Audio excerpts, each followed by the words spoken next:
tulles tänaste päevapoliitiliste teemade juurde, siis tegelikult võib tõdeda, et paljud omal ajal vabaduse eest võidelnud inimesi on tänasest päevapoliitikast erinevatel põhjustel eemaldunud, et kas siis leidnud endale väljundi ettevõtluses või hakanud tegelema mõne muu südamelähedase valdkonnaga, et mis tähendus teie jaoks poliitikal tänases päevas on?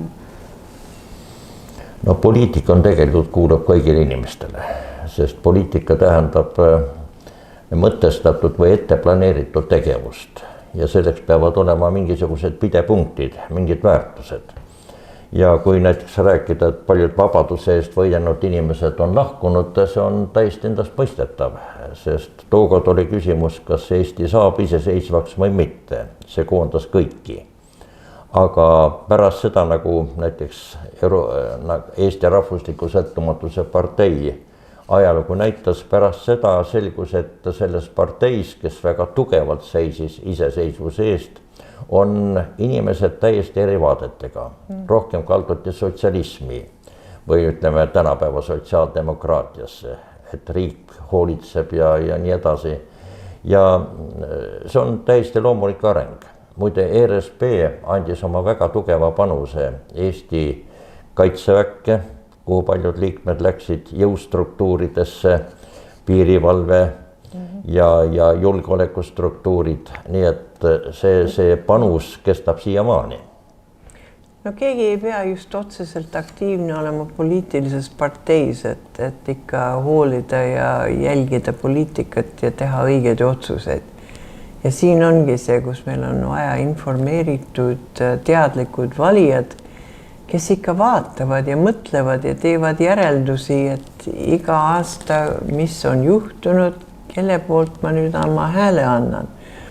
Et kas siis vanad lojaalsused või tekivad uued lojaalsused, aga mis on nende põhimõtted, mille eest nad seisavad. Aga poliitika on meil igal pool, nagu Tunne ütles, ja igas eluvaldkonnas. Kui sa oled kunstis, siis seal on oma niisugused poliitilised tõmblused ja allhoovused ja isegi valimised. Või ütleme muusikas või teaduses, igal pool on poliitika, igal pool, kus on vaja inimeste elu korraldada ja mingid reeglid kokku leppida, seal on mingil määral poliitika. No mingi etteplaneeritud ja kooskõlastatud tegevus peab olema, eks ole.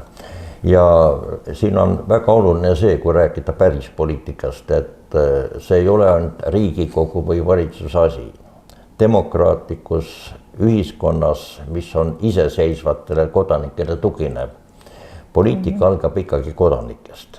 Ja meil on praegu tekkinud täiesti ebanormaalne olukord, kus kodanikud vabalt valivad oma esindajad parlamenti ja siis kurdavad meid peteti. Nad ei tee nii, nagu meie arvasime. Aga kui sa kaebad, et sind on petetud, siis sa ise tunnistad, et sa oled selline, keda on kerge petta. Miks? Miks sa lased ennast petta? Miks sa ei võta vaevaks enne selgeks teha, kes on kes? Näiteks kas või see, et minu jaoks on ükskord elus võimalik parteid vahetada. Kes seda rohkem teeb, see on usalduse kaotanud. Seda ei ole mõtet valida. No Indrek Tarand on praegu ilus näide selle kohta, aga mitmed teised samuti. Nii et parlament on paratamatult see, mis on valijate keskmine. Ja seda dimensiooni tuleb kindlasti arvestada, aga seni me seda ei tee. Valijad, kodanikud peavad olema rohkem teadlikud, see on nende asi, kui nad tahavad iseseisvad kodanikud olla. Aga meil on praegu kogu Euroopas ja tegelikult arenenud maailmas on kujunenud see, et kodanike iseseisvus tegelikult kahaneb. Ja nende sõltuvus riigivõimust Euroopas Brüsselist kasvab. Meil on väga vähe iseseisvat kodanikke, kes kahe jalaga seisavad maa peal ja tõepoolest siis tegutsevad iseseisvalt ja muidugi selleks peab olema ka iseseisev otsustusvõime. Uute nägudega, nad on tüdinud vanadest, aga niimoodi emotsioonidega poliitikat teha, see on täiesti jätkusuutmatu ja sellega me ei jõua kuhugi. Me jõuame pigem üha segasema olukorrani. Aga kas te leiate, et täna tehakse poliitikat emotsioonidega, et palju on valitsusele heidetud ette just seda, et justkui tegeleda õigete asjadega, et kuidas te seda tõlgendaksite? No aga millega valitsus peab siis tegelema? Valitsuse koalitsioonileppes on ju asjad, mida tuleb teha. Näiteks see samane rahvahääletus, mis oli teada, et ta tuleb, et on koalitsiooni programmis, aga seda ignoreeriti, kuni siis aeg tegelikult kätte sai. Ja jällegi, miks siis opositsioon magas maha selle algusest peale? Aga siin ongi ka, Tunne just ütles see sõna koalitsioon. Meil Eestis ja väga paljudes riikides nüüd on niimoodi, et mitte ükski riik ei võida enamuse või ükski partei ei võida enamuse valimistel, et moodustada valitsust ja viia läbi täielikult oma programm. On vaja leida partnerid ja moodustada koalitsiooni ja vahest valikud ei ole nii head, kui võiks olla, aga midagi peab tegema, et saada kokku piisavalt inimesi. Ja see tähendab siis kompromisside tegemine oma lubaduses, oma seisukohtades mingil määral, et asi püsiks koos, et sa saad need põhilised asjad ära tehtud ja see on, mis inimestel on raske mõista. Aga teie ütlesite seda ja seda, aga nüüd te teete seda ja seda ja see nagu, kes see oli Ameerika poliitik või Inglise poliitik, et sa ei taha näha, kuidas poliitikat tehakse, et see on väga vastik nagu vorstivabrik. Et see on umbes nii, seal on need läbirääkimised, diilid, värgid ja demokraatia üldse on nagu võib-olla ülehinnatud ühtepidi, ta ei ole nagu mingisugune lõplik parandus kõikidele vigadele. Demokraatia on küllaltki õrn ja habras ja manipuleeritav. Ja sellega me peame elama ja tegelema ja lihtsalt olema mõistlikud inimesed, panema tähele, mõtlema ja pidame meeles ühest valimistest teise. Aga kitsendades ikkagi seda rahvahääletuse temaatikat abielureferendumi peale, et siin on ka arvamusi kõlanud väga mitmeid ja üsnagi seinast seina, et mis võib sellise ühelt poolt nagu lõhestatuse põhjus olla? Ma arvan, et see teema on üks ühiskonna põhiteema ja me seda ei teadvusta päris selgelt, aga näiteks üks Soome autor on ilusti öelnud, et tsivilisatsiooni aluseks on selged soorollid ja püsiv abielu. Selged soorollid ja püsiv abielu. Sellepärast, et kui see on üldkasutatav termin, et abielu on ühiskonna tüvirakk. Ja siin on see küsimus, et riik, ühiskond tegelikult tugineb ju nendele rakkudele. Kui need rakud ei ole terved või kui nad on ebamäärases seisundis, kui nad kergesti lagunevad, siis kajastub see paratamatult kogu ühiskonnas, tema stabiilsuses, tema usaldusväärsuses, jätkusuutlikkuses. No see sama, eks ole, kui perekonnad ei sünnita lapsi, siis libalahendus on tuua sisse immigrante, nagu Euroopa teeb seda. Ja selles mõttes abielu on ühiskonna alus. See on niivõrd tähtis institutsioon, see pole mingi eraõiguslik moodustis või mille üle võib vaielda või millele võib rolle juurde pookida. Ja teiselt poolt on huvitav see, et kui meie liberaalid ja vasakpoolsed protestivad nii ägedasti tuumikabielu vastu, mehe ja naise suhte vastu, või ütleme, et nad ei soovi seda näha ainsa või domineeriva rollina, siis tegelikult see on ju vastu nende maailmavaate alustele, mis on ju materialism. Aga materialism ja evolutsioon ju eeldab seda, et antud isendid toodavad järglasi. See on nende põhiroll. Aga nüüd selgub, et tunnustame evolutsiooni, et see on pimesi arenenud, kõik nõrgemad isendid kõrvale tõrjunud, tugevamad jäävad ellu. Ja siis selle evolutsiooni kõige kõrgem saavutus, inimene, kui me nüüd usume seda omamoodi pseudoreligioosset evolutsiooniteooriat, siis inimene hakkab evolutsiooni põhilistele seadustele vastu, ütleb, et mina olen täiesti vaba, mina teen, mis ma tahan, kui saan lapsi, siis on nii, kui ei taha saada, ei saa ka. Mul on ükskõik, kas ühiskonna kas kodanike arv kasvab või mitte. Mul on ükskõik, kui ma tüdin ühest partnerist, siis ma lähen teise juurde. Ja mis on selle tulemus? Tulemus on see, et me ei räägi tingimata, me räägime tuumikperekonnast, me räägime soorollidest, me räägime kooseluseadustest ja nii edasi. Aga tegelikult on tekkinud, nagu mõned autorid väidavad, täiesti uus abieluvorm. See on bürogaamia. See tähendab, et üha rohkem on perekondi, mis koosnevad üksikemast, lastest ja sotsiaalametnikust. Bürogaamia, mitte monogaamia ainult, vaid bürogaamia.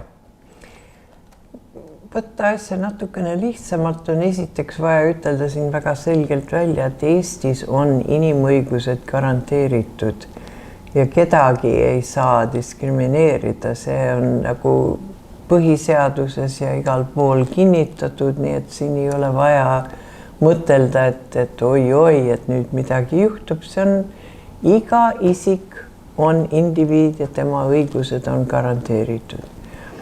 Muidugi ta ei saa kurja teha.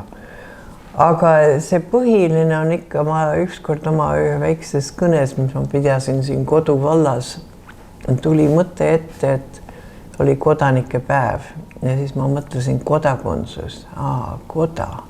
Kodanik. Et koda, kodu, et see kodanik tuleb oma kodust. Ja see on see põhiline algpunkt. Need inimeste kodud on nagu väiksed saarekesed, niisugused tugevad, ilusad saarekesed, mis Eesti on täis neid tegelikult, kus on kenasi peresi. Mõned ei olegi täiuslikud pered, mõnedel kõsti puudub keegi, aga lapsed on hoolitsetud ja see on põhiline. Ja need saarekesed omavahel moodustavad selle ilusa Eesti riigi. Et ühe saare peal inimesed tegelevad kas siis talupidamisega või ema teeb käsitööd või ema on arvutiekspert või mine tea mida. Aga kõik on tegusad, toredad inimesed, kes hoolitsevad oma laste eest ja annavad ka midagi ühiskonda. Et ilma selleta, et sa oled seotud ühiskonnaga läbi selle kodu ja koda ja kodaniku staatuse, siis asi laguneb täitsa ära. Et tegemist on ikkagi paljuski just väärtusküsimusega, kui me räägime selle institutsiooni nagu määratlemisest. Just nimelt. Ja siia on sekkunud nüüd ja nagu ma ütlesin, seda me ei teadvusta eriti. Me arusaamine üldiselt ka konservatiivsetel inimestel on see, et jah, me oleme jõudnud nii kaugele, et ühiskond on niimoodi vaba, väga liberaalne. Ametlikult räägitakse meie liberaalsest turumajandusest ja meil on liberaalsed seadused ja nii edasi. Aga küsimus on selles, et tegelikult on väga tugev trend ja küsimus on ka selles, et enamus on tegelikult nagu allutatud sellele meediamõjule, mis toonitab niisuguseid asju. Muide, kui rääkida emotsionaalsest lähenemisest ja õhkkonast, siis on meedial erakordselt suur roll, sest kui meedia võimendab pidevalt konflikte, täiesti tavalisi konflikte, näiteks niisugune pealkiri isegi Postimehes, EKRE andis Keskerakonnale vastu hambaid. Pealkiri? No kui see niimoodi oleks olnud, siis koalitsioon oleks lagunenud. Aga see oli täiesti tühine vastuolu tegelikult. Aga kui niisuguste pealkirjade järgi inimene elab, see tähendab, et kogu aeg on mingid konfliktid, siis tekibki ju ettekujutus, et ka valitsuses nad ainult purelevad, ainult löövad lahinguid, ainult kavaldavad. Ja selles mõttes nad ju võrranduvad rahvast, oma valijatest ja see läheb aina segasemaks ja hullemaks, sest jällegi kui rääkida iseseisvast kodanikust, mida enne valimistel meil nüüd on kombeks juba öelda, mida te lubate. Ja seega see tähendab, et kandidaate või parlamendi liikmeid käsitletakse tegelikult jõuluvanadena. Too mulle kink, kas sa tood suurema kingi ja selle järgi inimesed põhiliselt valivad, mida sa lubad. Ja minu seisukoht on alati olnud, et ma ei luba midagi. Ma ei suuda lubada midagi peale aususe, peale selle, et ma tuginen oma põhimõtetele, mis on välja öeldud, ja püüan oma paremate võimete kohaselt neid asju ellu viia. Ja muu on siis see programm, mida me kokku lepime. See on minu jaoks ka töötanud, mul on see sama niisugune kohe allergia selle vastu, mida te lubate. Et ma seisan selle eest, ma võitlen selle eest, näiteks Viimsi ilusad metsad, ilus rannaäär, ma tegelen aktiivselt sellega, aga lubadus on see, et ma seisan õigete asjade eest ja siis olen aktiivne. Et sellistel loosungitel ei peaks olema kohta? Kindlasti mitte, sest segab valijaid ja teiseks üks vana ütlus on juba möödunud sajandi lõpu või üle 100 aasta vana, et demokraatia allakäik algas sellest, kui üksikud valijate grupid taipasid, et nad igal valimisel saavad hääletada endale suurema osa riigi eelarvest. Tähendab jällegi niisugune kauplemine, pragmaatiline kauplemine, mis on üldse välistab põhiliselt väärtuste olemasolu. Väärtused nagu ausus, sõnapidamine, usaldusväärsus, solidaarsus ja nii edasi. Ja muidugi partneri tunnustamine võrdsena. Respekt oma partnerite vastu, mis meil ka Riigikogus praegu ju, kui me vaatame, kuidas opositsioon suhtub valitsusse, nagu ta oleks pooled ebaseaduslik, nagu poleks pidanud nii juhtuma. Ja selline poolhüsteeriline meeleolu, kus valitsust iga asjast püütakse kritiseerida, on ju kodanikule mõjub täiesti desorienteeruvalt ja ta ei aita ju kuidagi kaasa, et riigi asjad, meie ühiskond tervikuna muutuks tugevamaks ja sidusamaks ja paremaks. Näiteks 20 aastat tagasi, kui me taotlesime Euroopa Liitu astumist, ma olin ka Riigikogu Euroopa asjade komisjoni esimene esimees 6 aastat. Siis oli huvitav vahe. Riigikogu saal oli, nagu ta oli ikka, opositsioon ja koalitsioon ja nende vaheline nagelemine. Euroopa asjade komisjon, kus olid esindatud kõik fraktsioonid, oli erakordselt üksmeelne, sest meil oli ühine siht saada Euroopa Liitu ja NATOsse. Ja NATOsse me kindlasti oli selge, ei oleks saanud, kui me poleks Euroopa Liitu astunud. Ja selles mõttes meil ei olnudki vaja õieti hääletusi, kui me kiitsime midagi heaks, näiteks ka valitsuse eelnõud või sammud, vaid meil oli tegelikult jah, väga harva oli, kus keegi oli eriarvamusel. Ja selline üksmeel komisjonis jah, ja selline üksmeel viis asju edasi. Üksmeel kuluks ära ka praegu kindlasti, aga nüüd tulles uuesti tagasi abielu kui väärtusküsimuse juurde, et siis kas teie arvates on õige, et on tõmmatud abielu ja kristluse vahele justkui võrdusmärk? No seda ei saa võrdlusmärgina käsitleda, aga teisest küljest liberaal vasakpoolne pool ignoreerib seda, milline on kristluse pärand Euroopa tänapäeva kultuurile, eetikale ja väärtussüsteemile. Sest ikkagi tuleb meenutada, et kristlusest algas peale inimese tunnustamine indiviidina, kes on loodud Jumala näo järgi, kes selle tõttu on ainulaadne, kellel on oma võõrandamatu väärikus ja keda ei saa seega korrutada tuhandetega või sadade tuhandetega. Inimest hakati mõistma, et ta ei ole lihtsalt üks ettur või kruvike, vaid ta on iseseisev, tal on oma väärtus ja väärikus ja selle käsitluse andis kristlus. Ja see sama muidugi, tegelikult kõik vana aja ühiskonnad ju tunnustavad monogaamset abielu. Nii et see seos on otsene, on lisandunud muidugi igasuguseid muid veel väärtusi nagu valgustusajast, aga põhiline väärtus abielu jaoks sellisena, nagu me teda oleme tundnud ja sellisena, mis kannab ühiskonda ja kannab teda edasi, on ikkagi mehe ja naise liit, mis on püsiv ja kus on selged soorollid.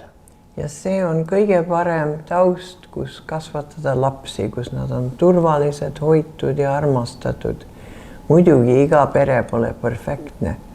On igat sorti inimesi, kes moodustavad iga sorti perekondi, aga üldiselt, kui asjad on hästi ja nad on enamasti hästi, siis perekond on see, kus ema ja isa ja lapsed on koos ja kõik on normaalne. Sellepärast, et on selge, et kool ei saa asendada perekonna kasvatust. Ja väga sageli ju perekonnad lükkavad, pole aega ja tänapäeva tingimustes kogu aeg kõik vaheldub. Isa või ema on kuskil ja lapsed õpivad siis internetist. Seda ei saa lükata koolile, sest põhiväärtused, mis lapsele on tähtsad, need peavad tulema ikkagi perekonnast. Ja nüüd ongi küsimus selles, et jah, liberaalid ja vasakpoolsed ütlevad, et aga perekonna selline struktuur pole ju põhiküsimus. Perekond võib muutuda ja samasoolised võivad perekonda luua ja lapsendada inimesi siis tegelikult vanamoodsatelt emadelt, kes veel lapsi tahavad. Ja tähtis on, et lapsi ümbritsevad sõbralikud inimesed, sõbralikud ja hoolitsevad inimesed, aga need inimesed vahelduvad. Ja see ei pea kuidagi paika, see ei ole usaldusväärne, sellepärast et laps vajab kõigepealt kindlust, turvalisust, laps saab kontakti juba enne sündimist oma emaga, aga sama tähtis on kontakt tema isaga. Ja kui nüüd need rollid muutuvad ähmaseks, kui perekond on ebamäärane ja väga tihti laguneb või pooled perekonnad, isegi mis on abiellunud, lagunevad, mida see tekitab lastele? See ebakindlustunne, see varane pettumus kõige lähedasemates inimestes. Hästi näeb laps oma isa kord nädalas, võib-olla kord 2 nädala tagant. Aga siin on küsimus juba, kui me räägime võrdsetest väärtustest. Lapsel on ju samasugune õigus omada isa või ema, kui see, et ema või isa ütleb, aga mul on õigus oma isiklikule õnnele. Ma leidsin uue partneri, uue armastuse, ma olin tüdinud, ma olen pettunud, ma lähen ära. aga lapse õigust, võrdset õigust seejuures ju surutakse maha. Seda peetakse teisejärguliseks ja seda asja me ühiskond ei teadvusta. Me pole seda uurinud, me pole uurinud üldse neid lapsi, kes on jäetud niisugustesse lagunenud perekondadesse. Kuidas on see mõjutanud nende käitumist, nende väärtusi ja see viib selleni, et väga sageli see on, küsitlused näitavad, täiskasvanu ikka jõudnud noored on üldiselt väga ebalevad või pettunud abielu suhtes üldse. Paljud arvavad, et ei tasu abielluda, sest niikuinii see laguneb. Kui siis juba sõlmime mingi lühikese perspektiiviga partnerluse ja see ei taga ju mitte mingil määral ei laste turvalist kasvamist, laste maailmavaate kujunemist ega ka seda, et lapsi üldse saadakse. Aga kuidas selline kristlik, demokraatlik maailmavaade teie enda abielu on mõjutanud? See on nagu põhialus, et meil on nagu see nii normaalne, et me ei mõtlegi selle peale, et need tavalised asjad, mis tehakse, käime kirikus iga pühapäev ja palvetame ja loeme piiblit. See on kõik nagu normaalne osa oma elust. Aga et kui hakata nii mõtlema lähemalt, siis ta on muidugi aidanud väga palju, sellepärast et ta annab tuge, et hoida väärtustest kinni. Et igas abielus, nagu C.S. Lewis on kirjutanud, tuleb teataval ajal niisugused nägelemised, hõõrumised, hakkab ärritama, kuidas ta paneb topsikaane kinni iga kord. No mitte võib-olla see, aga et miks ta alati teeb seda, miks ta alati ütleb niimoodi. Ja need on nii väiksed asjad võrreldes sellega, kui sa tegid alguses õige valiku. Siin on ka see, et mitte nii ülepeakaela abielluda, sest siis võib minna valesti ja siis on probleem. Et kas siis päästa või mitte, see on küsimus. Aga kui oled tõsiselt, tunned seda inimest, oled tõsise kaalutusega selle abielu sammu võtnud, nagu me tundsime tunnega 11 juba mitu aastat. Et alguses lihtsalt niimoodi üle telefonitraatide Nõukogude Liidu või okupeeritud Eestist Ameerikasse. Aga saime ennast 11 küll vägagi hästi tundma. Ja ikka avastan iga päev midagi uut, eriti nüüd, et ta on kodus ja pensionil. Et inimesed ka iseendast muutuvad. Aga see, et sa oled juba võtnud selle sammu, loonud, sõlminud abielu, siis sa pead töötama selle nimel, et seda hoida. Ja see ei ole niisama, et nüüd enam mulle ei meeldi, et nüüd ma lähen kuskile mujale või kolin ära või leian uue või vaatan ringi, et mõni kenam või sobilikum. Sa ei leia kunagi seda. Mul on üks sõber Ameerikas, kes on 3 korda lahutatud. Ja ta rääkis mulle sellest, kui mul endal oli esimese abieluga probleeme, ta ütles, et kuidas ma saan selle mehele selgeks teha, et uus abielu ei ole lahendus. Probleemid, mis sul on iseendas, sa pead neid lahendama, see ei ole sinu naine, see on sina ja peab saama selleks selgitust ja abi ja vaatama sügavalt iseenda sisse. Aga inimesed ei viitsi seda teha. Ta on nii seksikas ja ta on nii noor ja ilus ja lähen. Või naine hakkab vaatama mõnda teist meest, ta on ikka mehelikum ja tublim. Et see pettumus oma abikaasas ei vasta üldse sellele vandele, mis sa andsid, kui sa abiellusid, et jääda truuks halvas ja heas elu lõpuni. Ja nii ta peaks olema ja nii armas kuulda ja lugeda ja tunda inimesi, kes on elanud niimoodi pikalt koos. Et kuidas nad suutsid seda teha. Eesti mehed ka vahest ei küllalt palju, aga aga need vanemad prouad on seda rääkinud, aga üldiselt nad saavad aru sellest ja mõistavad üksteist ja proovivad vaadata mööda nende vigadest ja väikestest ärritustest ja vaadata seda suurt põhiväärtust. Ja eriti see, et kui mõlemad partnerid, abikaasad on normaalsed inimesed, siis nad ei peksa üksteist või midagi niisugust ei ole, siis nendel on väga suur vastutus, kui neil on lapsi ja lapselapsi. Kui keegi otsustab ära minna, see tekitab niisuguse segaduse perekonnas. Ühe inimese lahkumine, üks on väga kurb, lapsed on nõutud, vanavanemad ei tea, mida teha ja olukord on ikka väga täbar. Ja selles mõttes võiks öelda, et isiklik vastutus on oma õnne ja otsuste eest on võrdne oma vastutusega laste eest. Aga tavaliselt lapsed jäävad teisejärgusse rolli ja kui me räägime üldse on nii moodne sõna diskrimineerimine, siis selline äraminek ilma nähtava põhjuselt on ju laste diskrimineerimine ja laste traumeerimine. Muide, meie ei ole mingid eeskujud, me oleme mõlemad lahutanud. Aga Marianne mees koges kesk- ja kriisi ja lahkus ise. Nii et selles mõttes tema ei ole süüdi. Minul oli väga sügav sisemine võõrandumine, mis kestis aastaid ja ma leidsin, et kui on niisugune partner,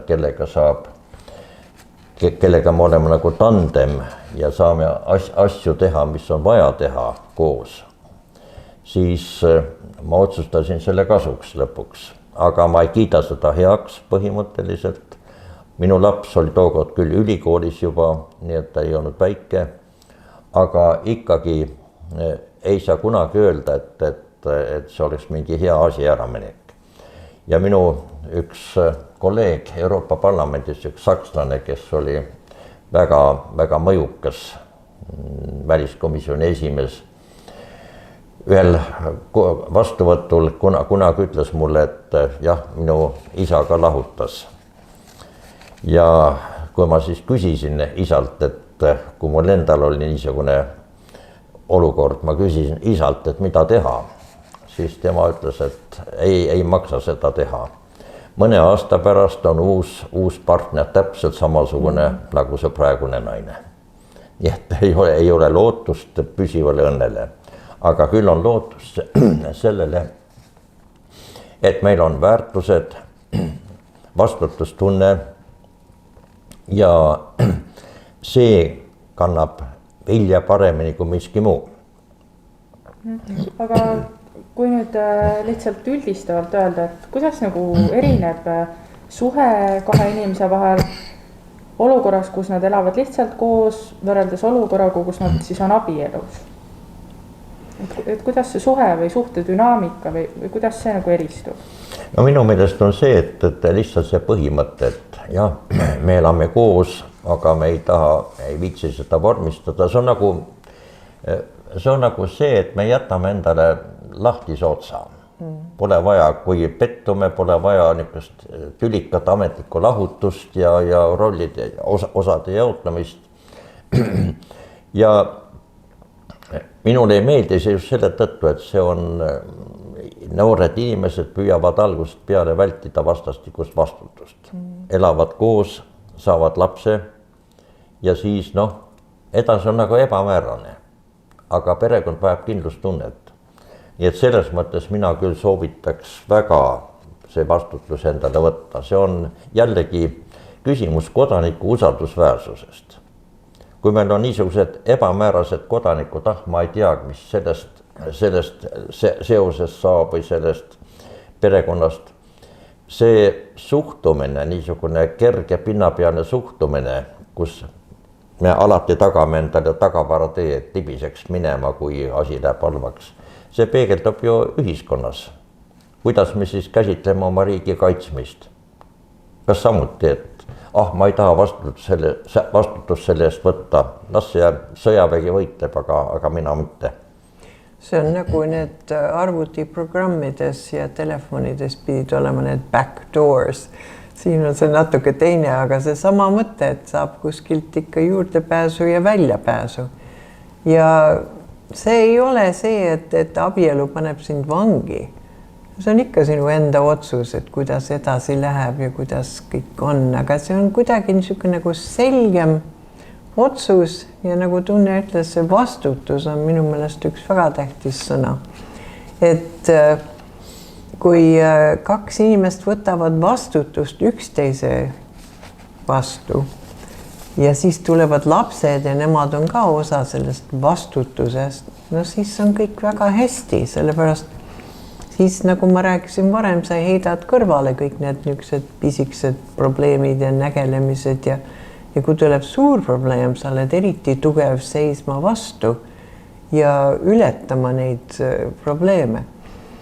Üks väga tähtis asi on minu jaoks ka olnud, kus aastad tagasi ma olin juba alles vist teismeline, ma ei tea, kuidas oli üks film, oli Love means never having to say you're sorry. Et armastus tähendab, et sa kunagi ei pea vabandama. Ja mina mõtlesin kogu aeg, kui ma vaatasin see, et siin midagi on väär. Ja siis taipasingi see. Muidugi sa pead ütlema, et mul on kahju, ma vabandan. Ükskõik kui palju sa kedagi armastad, sest teine ei aima sinu mõtteid ikka. Nii et ära arva, et keegi on sinus nii armunud, et ta saab aru kõik, mis sa mõtled ja ta annab mulle andeks ja nii. Sa pead ikka sõnadesse need asju panema.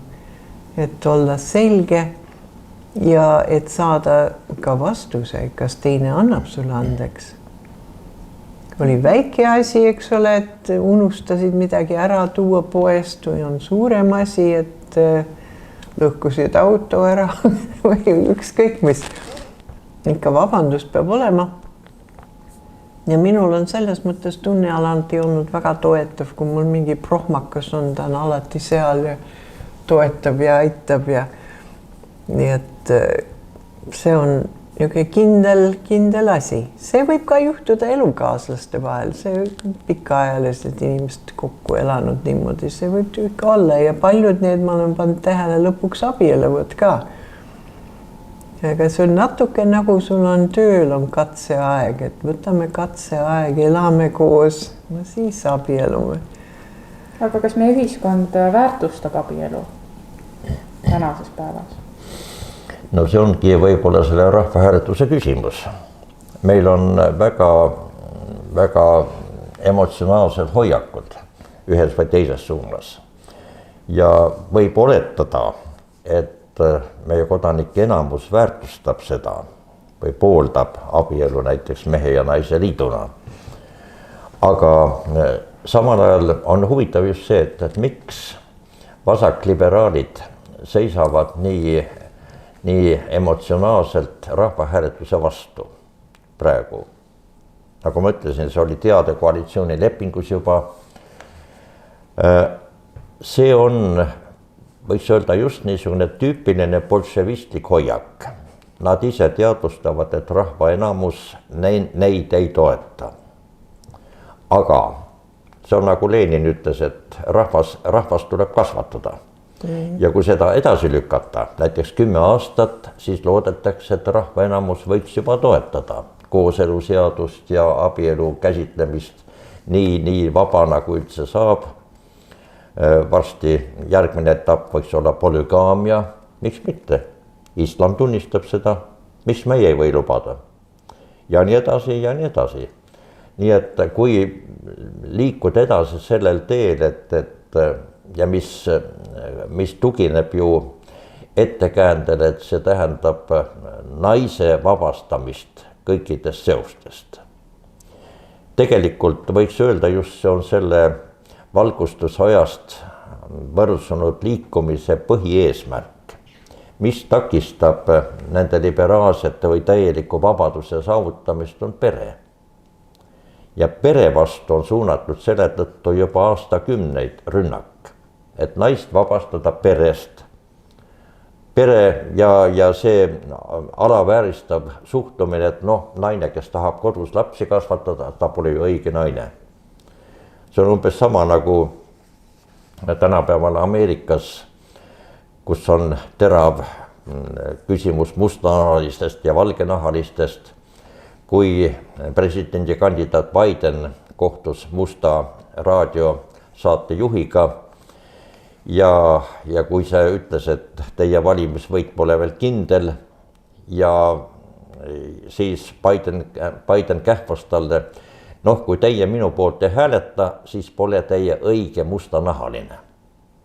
Ja praegu Ameerikas on just niimoodi, mustanahalisi konservatiive on palju, aga neid radikaalid käsitlevad, et nad on reetorid. Nad tegelikult ei olegi mustanahalised. Ja siis meie moodsas ühiskonnas on see, et kui naine kaitseb konservatiivseid väärtusi, kui ta väärtustab perekonda ja abielu, no siis ta pole õige naine enam. Ta on mingi maha jäänud ja jällegi põhiküsimus hiilib sisse jõuliselt ebavõrdsus. Just see, et abielu kaitsmist konservatiivset väärtusi käsitletakse mingi vanamoodse mineviku igandina, mis niikuinii peab kunagi kustuma või vaibuma. Noh, kui ta siiamaani on olemas, me kannatame ära, aga me loodame nagu Lenin sellele, et massid arenevad, masse tuleb kasvatada, tänapäeval on suurepärased võimalused neid töödelda meedia ja interneti kaudu. Filmid. Ja küllap nad lõpuks mõistavad. Me vaatame filmides, eks ole, on juba Hollywoodis on kindlad rollid. Igasse filmi tuleb mingisugune samasooliste probleem sisendada. Et me harjutame pidevalt päevalt ühiskonnas sellega, et nad lepiksid ja võtaksid omaks selle, et perekond ei ole mehe ja naise liit, vaid on mingi hajuv nähtus, kus inimesed on täiesti vabad ja kus põhiväärtus on see, et inimene allub oma just emotsioonidele. Mul on, ma leidsin kellegi uue, see on nii tore, ma nüüd lähen temaga. Ja siin on need 3 V-tähte, mis me oleme ka kasutanud tunnega vanasti. Et mis on nii tähtsad, et see on vabadus, valikud ja vastutus ja väärtused, 4 V-tähte tegelikult. Aga ja need kõige tähtsam paistab praegu olema vabadus ja kuidagi niisugune väärvabadus, et ma lihtsalt olen vaba nagu õhupall, kes lendab siia tänna niimoodi. Aga mitte nagu oleks ma lohe, kes on seotud kindlalt niidi külge ja ma olen oma perekonna juures ühendatud. Ma lendan küll, ma teen asju, naised võivad karjääri teha, see ei ole midagi. See ei ole üldse välistatud tänapäev, nii ma ei saa aru, milles see probleem. Meil on isegi olnud neid küllaltki neidised Eestis, kus on mitme laste perede emad teevad karjääri ja teevad asju ja kõik on õnnelikud ja hoolitsetud. Vaatame kas von der Leyen 8 last. Tõesti? Või Ameerika Ülemkohtu uus liige, see Barrett, Amy Barrett. Kui palju tal oli ka 6 või 7? 5 või 6, jah, ma ei tea. 2 adopteeritud. Aga kui nüüd selles suunas edasi liikuda hoopis, et kas riik võiks abielu ja abiellumist kuidagi soosima omalt poolt või soodustama? No päris kindlasti oleks riigi loomulik reaktsioon, sest nagu ma ütlesin, kui perekonnad murenevad, muutuvad ebastabiilseks, siis on ainult aja küsimus, millal hakkab murenema riik. See on täiesti selge side. Järelikult on riigi enda ellu jäämise ja püsimise huvides see, et abielusid toetada mehe ja naise liiduna. Sest tegelikult võiks öelda, abielu olukord on indikaator ühiskonna jaoks. Kui abieludega on kehvasti, see on indikaator, et ka riigil hakkab kehvasti minema. Ja see on täiesti vältimatu. Ja siin ei ole, et keegi tahab naistest teha mingisugust beebi produtseerimise vabrikuid et see on hullumeelsus, igaüks teeb oma valiku, kas tal on 1, 2, 3 või tõesti võib-olla mitte ühtegi last, mis on väga kurb, sest kui sa oled vana, mis sa siis teed. Aga igatahes meil on nagu kõik need toredad lapselapsed ja meil ei ole mingi kurbust ega igavust. Veel kord suur aitäh, et just ma arvan, sellist lähenemist praegu ongi vaja, et kuna nagunii, nagu me ka rääkisime, et meedias võimendatakse just neid äärmuste vaateid ja sellist rahumeelsemat käsitlust asjadele on vähem, sest see ei ole nii müüv. Me ei olnud sugugi rahumeelsed.